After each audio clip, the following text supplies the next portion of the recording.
Bonjour à toi, cher aventurier des internets, et bienvenue sur Cogite. Ici Guillaume pour te présenter un livre. Et une fois n'est pas coutume, je vais présenter un livre un peu particulier parce que c'est la première fois que je présente un livre d'un auteur dont j'ai déjà parlé. C'est la première fois que je présente un livre qui est le second tome d'un livre dont j'ai déjà parlé. Et c'est la seconde fois que je présente un livre qui n'est pas un simple livre, mais un recueil, une intégrale de plusieurs histoires. Voilà, donc le sujet du jour, Aumale 2. Alors pour présenter rapidement Aumale 2, c'est comme le Aumale 1, c'est une réédition.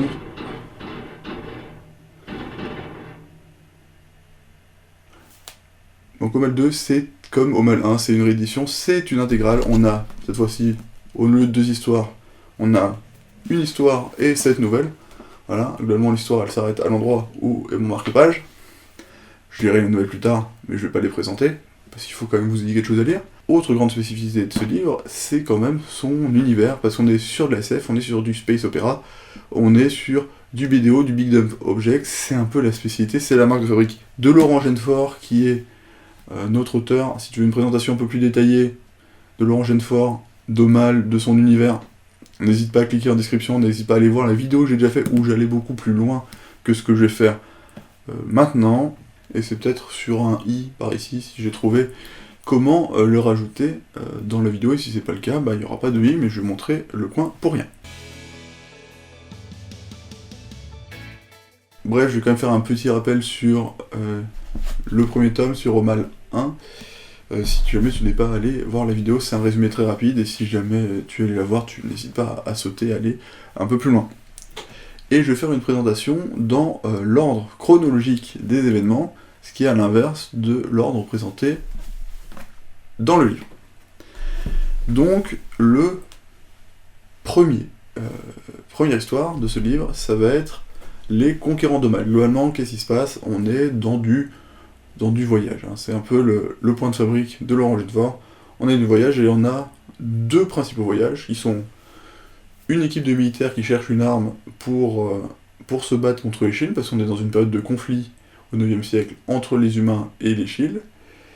Et on a un groupe de géographes qui est à peu près tranquille, sauf qu'il fait face à une catastrophe inexplicable, inexpliquée. Et on a un autre groupe qui est moins mobile, qui est un groupe d'ambassadeurs des différents traits qui se retrouvent pour essayer de voir comment on peut améliorer les choses, comment on peut s'entendre sur au moins quelques points.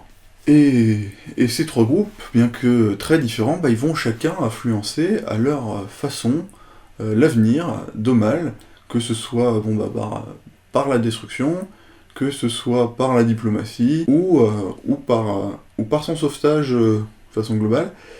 La question, c'est de savoir si, oui ou non, ils vont réussir, et ça, pour le savoir, faut lire le livre. Alors, mini spoiler, c'est la dernière fois, pendant longtemps, qu'on va voir des Aesir dans le monde d'Aumale. Voilà, c'est des espèces spatiales qui sont de passage dans ce tome-là, enfin dans cette histoire-là, et qui vont se barrer parce que c'est un peu le bordel. La deuxième histoire, qui est la première, mais deuxième chronologiquement, c'est Aumale. Alors là, on est où? On est quand? On est dans une période de paix. La guerre s'est calmée, on est au XVIe siècle, tout a l'air de bien se passer, on a des personnages de raies différentes qui se retrouvent à vouloir entreprendre le même voyage. Pourquoi ils veulent entreprendre le même voyage? Parce qu'ils ont des billets de transport qui se réservent un peu à l'avance, et parce qu'ils ont des morceaux de coquilles d'œufs. Et du coup, eux, avec un billet de transport et un morceau de coquille, ils enquêtent, ils veulent voyager, ils veulent savoir d'où ça vient. Alors, encore une fois, du coup, on est sur un voyage, parce qu'ils cherchent quelque chose, et parce qu'un voyage, quand t'as des moyens de transport, c'est tout de suite moins marrant. Qu'est-ce qui va se passer? Paf, accident de moyen de transport, ça se pète la gueule. Ils survivent plus ou moins, mais ils continuent leur voyage. Bref, une destinée à découvrir, des connaissances anciennes à faire ressurgir, des erreurs du passé à corriger, un avenir radieux pour tous, ou en tout cas on l'espère. Mini spoiler, il y a encore un lien avec les Aesir. Bref, on est sur du bon voyage initiatique, il est piloté par la destinée, voilà, tout se passe. Et il est temps, hein, parce que là j'ai résumé très rapidement au mal 1, le premier intégral, et maintenant on va parler au 2, et on va parler que de la première histoire du 2.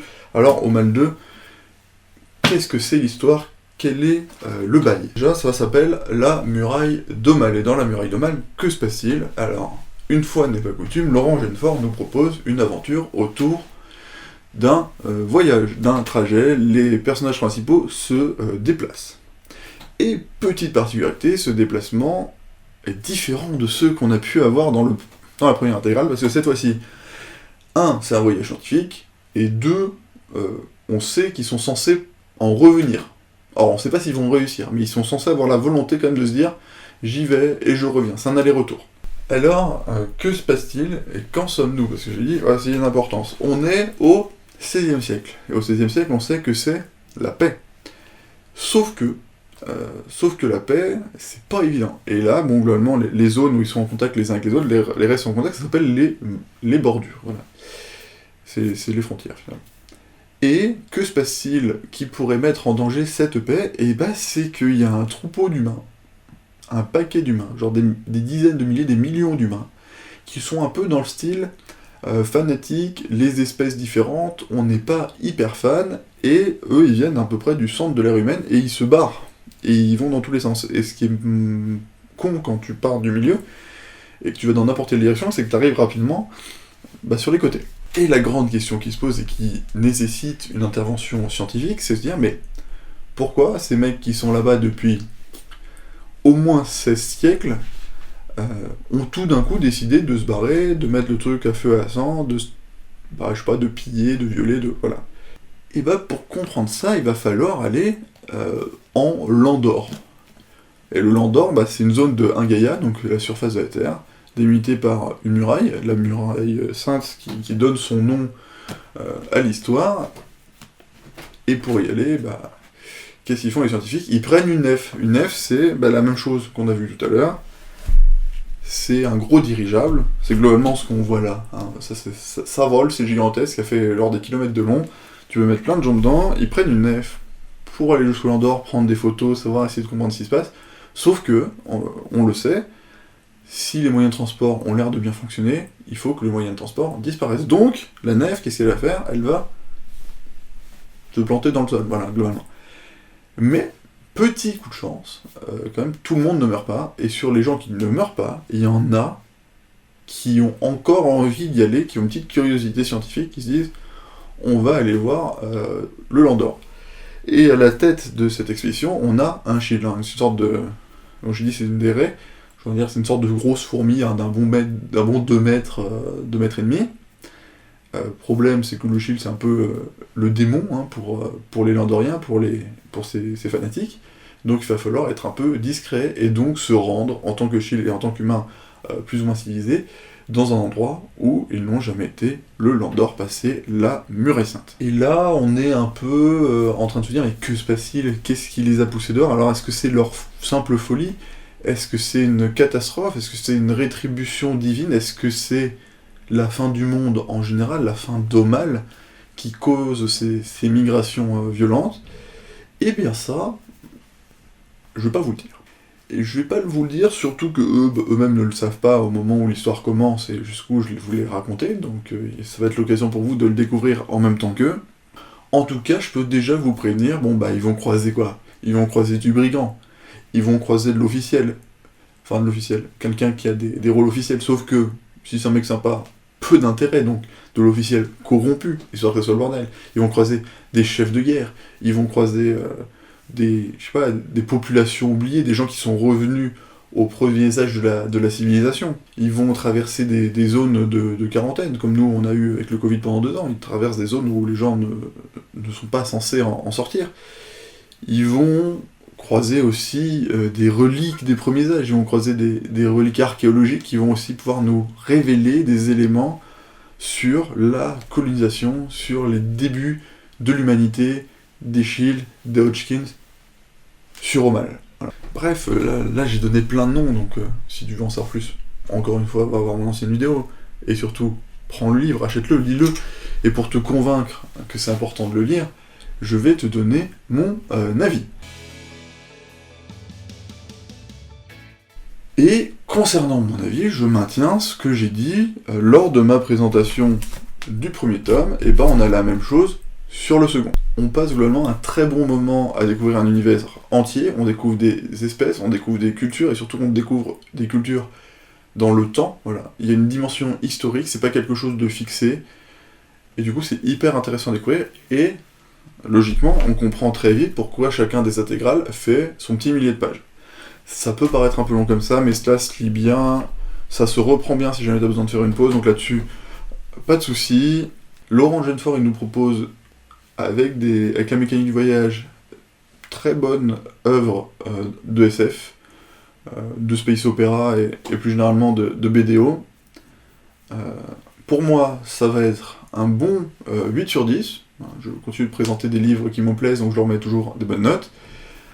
Alors n'hésite pas à le lire, à foncer en librairie. Si jamais la librairie est trop loin, que tu n'aimes pas courir, que tu préfères attendre qu'un livreur te l'amène, je vais mettre un petit lien Amazon en description, n'hésite pas à cliquer, ça soutient la chaîne.